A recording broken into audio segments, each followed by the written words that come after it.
Good morning students, कैसे हो आप सब। आई होप सभी अच्छे होंगे, स्वस्थ होंगे और अच्छे से पढ़ाई कर रहे होंगे। तो स्वागत है आपका अपने YouTube channel teach with Ritu Jangra पे।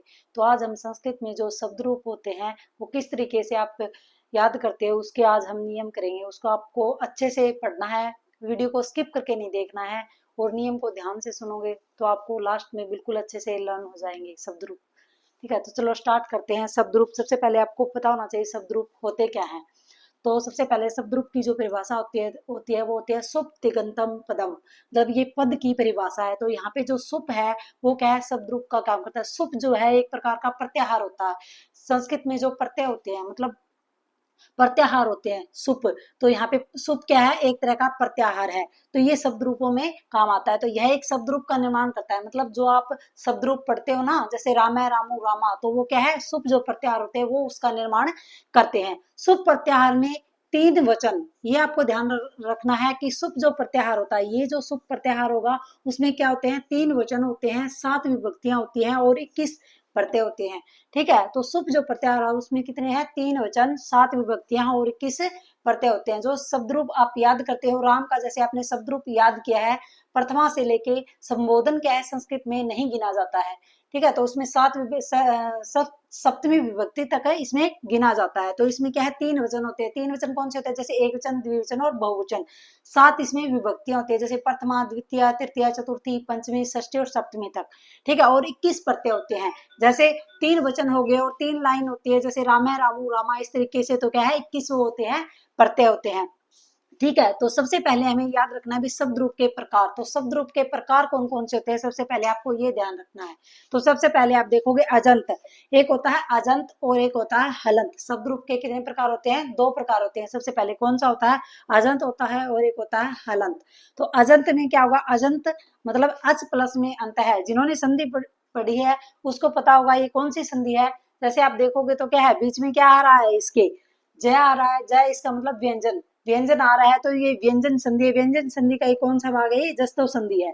ठीक है, कौन सी है, जस्तव संधि है। एक को हम क्या कर रहे हैं, 3 कर रहे हैं। तो यहाँ पे अच प्लस में अंत है। तो अच, अच का मतलब क्या है, संस्कृत में अच को स्वर कहते हैं। संस्कृत में अच को क्या कहते हैं, स्वर कहते हैं। तो अच है जिसके अंत में मतलब स्वर है, स्वर से अंत होने वाले, मतलब जहाँ पे जो स्वर से अंत होते हैं वो अजंत कहलाते हैं। ठीक है, हलंत क्या होते हैं, जो व्यंजन से अंत होने वाले होते हैं। तो संस्कृत में हल को क्या कहते हैं, व्यंजन को क्या कहते हैं, हल कहते हैं।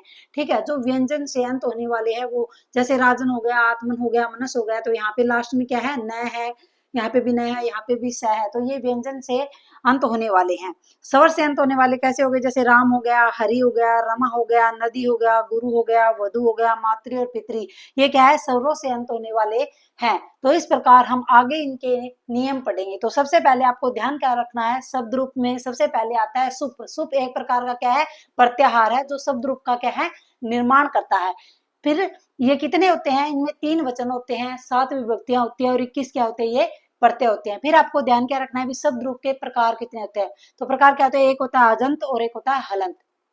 अजंत का क्या मतलब होता है, जो अच मतलब जो स्वरों से अंत होने वाले होते हैं।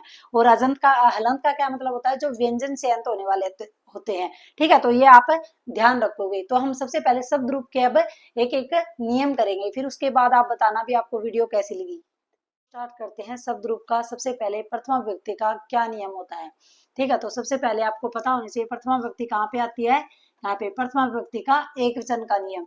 ठीक है, तो यदि कोई शब्द मतलब प्रथमा व्यक्ति में यदि कोई शब्द ऐसे ई से ऊ से अंत होता है, मतलब यदि मैंने बोल दिया राम है, राम, तो राम ए है ना, अकारांत है, हरि इकारांत है और गुरु उकारांत है। तो क्या है, ए ई ऊ से अंत होता है तो प्रथमा व्यक्ति एक वचन में क्या है, विसर्ग आएगा। मतलब आपको अगर अंत में ए ई उ, जैसे राम है, हरि है, गुरु है, इससे अंत होने वाला कोई भी शब्द है तो प्रथम व्यक्ति का एक वचन में हमेशा क्या है, विसर्ग आएगा। ये आपको ध्यान रखना है। सेकंड नियम क्या है, सेकंड है किंतु।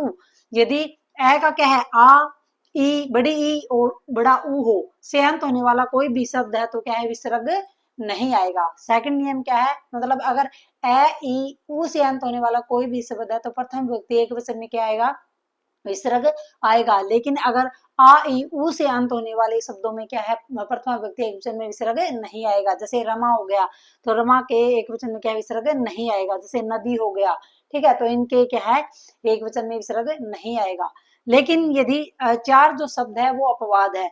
कैसे, जैसे मैंने, अपवाद का मतलब क्या होता है, जो ये आपको नियम करवाए जा रहे हैं इससे क्या है, जो मैच नहीं खाते हैं, मतलब ये इसके अपवाद।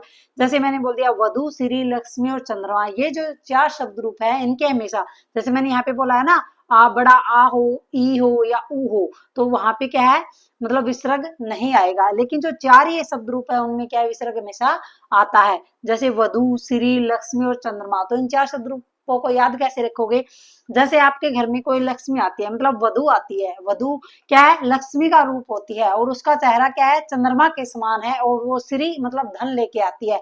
तो इन चारों को आप इस तरीके से याद रख लोगे।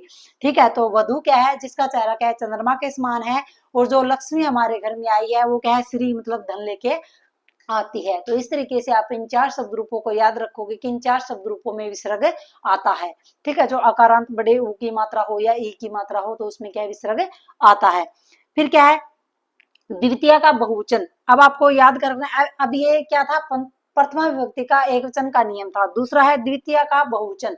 द्वितीय विभक्ति का बहुवचन कौन सा होता है, जैसे आपको प्रथमा और द्वितीय, द्वितीय का बहुवचन कहाँ पे होगा, यहाँ पे होगा। तो आपको क्या ध्यान रखना है, यदि कोई शब्द पुल्लिंग है, पुल्लिंग का मतलब यदि कोई पुरुष जाति को रिप्रेजेंट कर रहा है, मतलब पुल्लिंग है, तो द्वितीय के बहुवचन में दीर्घ प्लस न आएगा। जैसे मैंने यहाँ पे बोल दिया ना, राम, राम के क्या आएगा, दीर्घ प्लस न आएगा, मतलब क्या होना चाहिए, पुल्लिंग होना चाहिए वो। जैसे राम, राम से दीर्घ कैसे हो गया, आ की मात्रा हो गई यहाँ पे, रामान, हरि पुल्लिंग है ना, तो हरीन। ठीक है, गुरु, गुरून, पितृ, पितृन, तो क्या है, पुल्लिंग होना चाहिए। पुल्लिंग में क्या आ जाएगा, दीर्घ प्लस न हलंत आएगा।